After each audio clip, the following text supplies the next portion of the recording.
Have you ever wondered to yourself, I'm going to be retiring in a few years. How much money can I actually take out of my IRA? How much is enough and how much is too little? In today's Financial Prof video, we're going to dive into a few tips and pointers on helping you answer that exact question. Hi, I'm John Norberg, and welcome to the Financial Prof series. So if you're wondering how much money you can take out of your IRA, you've probably done some internet research, maybe watched a video or two, done a little bit of questionnaire stuff, and perhaps gotten a few results and decided, you know what, I need a little validation, and now you're here at this video. Well, I'm glad to have you. And in order to answer the question of how much you can take out of your IRA, we're going to need to go back in history a little bit, but not too far, just to the 1990s.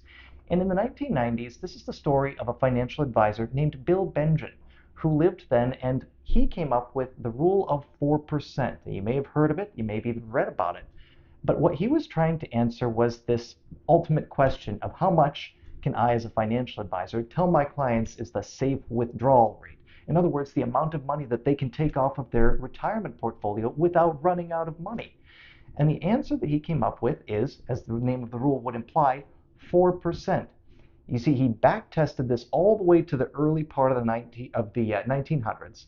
And then, of course, it's since been tested forward to the present day, and they've even back-tested it further to the Civil War period.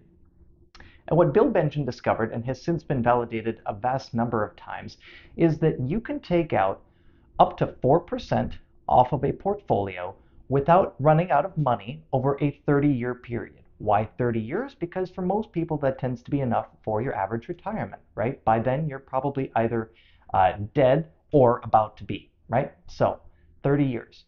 Now, when he did this, he wanted to also find out what is the best investment portfolio to do so with. So we'll get into that in a second, but first a quick example. Let's say we have a $1.5 million IRA, and we wanted to apply the rule of 4%. So the first step is figure out what are your expenses.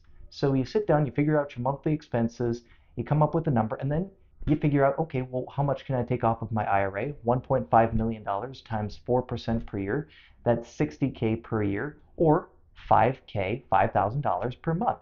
So if $5,000 is enough to cover those expenses, you're probably in pretty good shape. But for a lot of people, it's not. And so we have to look at other resources. So the first one that often comes to mind is Social Security. So once you factor Social Security into the mix, great, now maybe we've got enough once we factor in that 60K from the 1.5 million that we're taking off every year. But there are a few things that also come into play as well. A big one is inflation. So this is where I'm going to talk about the investments a little bit, right? Inflation has historically averaged about 3% per year, although in recent years it's trended much higher than that. So it's very important to make sure that you have the right investment set that balances both risk and growth so that inflation doesn't eat up the buying power of those dollars that you're pulling out, right? When he made the rule, Bill Bengen tested this 4% rule with a portfolio of exactly half stocks and half bonds. So you could have a portfolio of 50% stocks and 50% bonds, apply the rule of 4%, and according to history, not run out of money over the course of 30 years. However, there's another factor we have to consider here as well. One of the biggest ruiners of retirement is not preparing adequately for the tax bomb. So this is not only the taxes that come into play when you're taking out that 60K per year or whatever it is in your situation, but it can also be the RMD tax bomb, right? The required minimum distribution is something that people tend to forget about until it's too late and the government sends you a nice notice saying, yes, you owe us money because you didn't take out your required minimum distribution amount. So this is where we can start to play with strategies like qualified charitable distributions, or if we have time to plan ahead, a Roth conversion strategy to help deal with those big RMDs that are eventually going to be a thing for anyone who has a traditional IRA or 401k, right? Another factor at play here is how do we make sure that we're balancing the best location as well as allocation? So this balances both the investment and the tax picture. What do I mean by this? Well, we talked about in a recent video how you can potentially have your pre-tax IRA as a more conservative, more bond-heavy portfolio. And your Roth IRA, provided you have one, is where you put all of your stock-based investments. So, a good index fund based on the S&P 500 as a good backbone, perhaps seasoned by some other solidly performing mutual funds and index funds.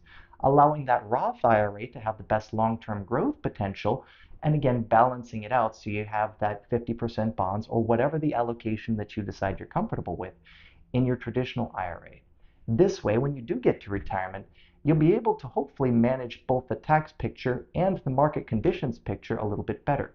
Depending on where your tax situation is and where the market is in those years of retirement, you'll be able to use your traditional IRA or your Roth IRA or a combination thereof to find out where you're going to be able to draw those investments from in order to reach those income needs that you have.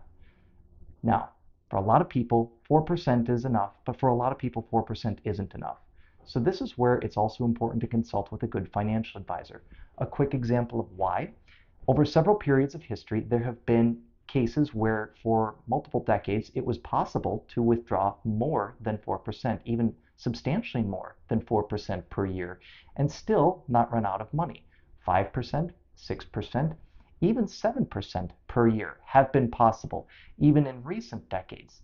However, this is where it's extremely important to understand where you're pulling from, how it's going to affect your tax picture, and your long-term growth prospects. So while the rule of 4% can be a good starting point, if I have $2 million, great, that means I can probably pull $80,000 per year out of my IRA, right? It shouldn't be an ending point. And if you'd like to explore working with a good financial advisor here at Norberg Wealth Management, go ahead and click the link in the description. And in the meantime, go ahead and hit the like and subscribe button, and that way you never miss another video. And in the meantime, we'll see you out there.